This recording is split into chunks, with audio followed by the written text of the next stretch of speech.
since we're talking about moral objectivism, we should probably, really quick, take a look at what an objective truth is in general, because you're all committed to objective truths. Well, at least I suspect you are.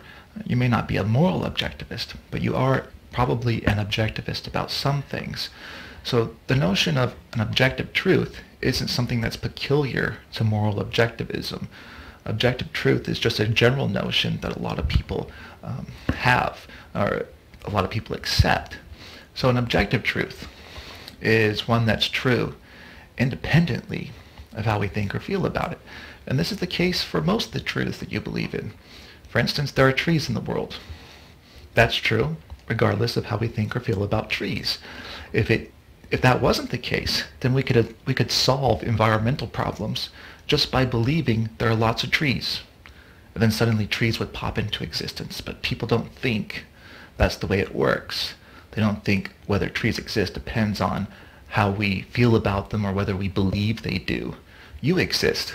Your existence is objective. If people begin to despise you or dislike you, that doesn't cause you to pop out of existence or cease to be.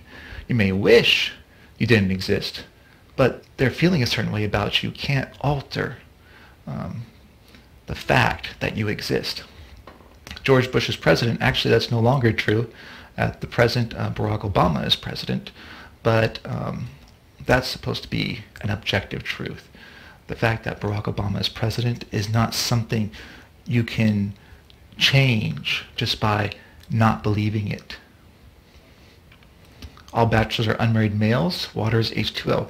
Those are all objective truths. They're true regardless of how we think or feel about them. So in each of these cases, there's some fact of the matter. And the fact doesn't depend on our feelings toward that thing. Well, if objective truth makes sense, then maybe objective truth makes sense within the context of morality. Just as we might say it's objectively true that there are trees in the world, a moral objectivist would say it's objectively true that hatred and racism are morally wrong. If there weren't any people in the world, it would still be a fact that there are trees, that 2 + 2 = 4, and that water is H2O. In the same way, even if everyone thought hatred was a good thing, even if everyone endorsed racism, that wouldn't make it right, according to the objectivist. So remember, the objectivist isn't making a claim about what most people believe. The objectivist is not saying pretty much universally everyone has the same moral standards, everyone accepts the same moral beliefs, everyone accepts the same moral codes. If the objectivists were saying that, then objectivism would be highly implausible, would fail right from the outset. So we need to give the objectivist a little more credit. They're not saying that everyone agrees. What they're saying is this: we don't make acts right or wrong by approving or disapproving of them. The rightness or wrongness is in the act itself. An act is right or wrong because of what that act involves and not because of our attitude toward it.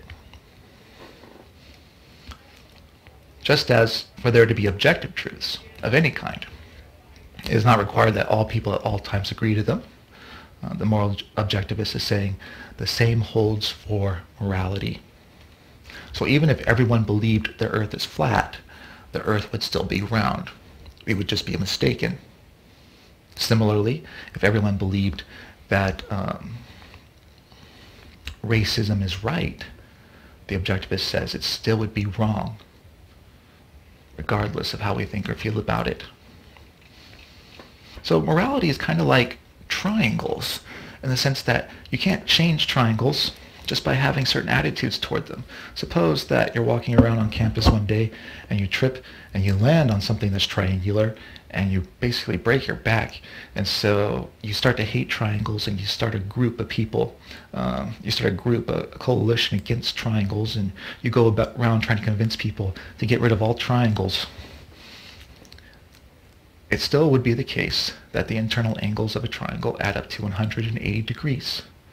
It would still be the case that there are triangles in the world, even though you and the group you've started are trying to get rid of them altogether.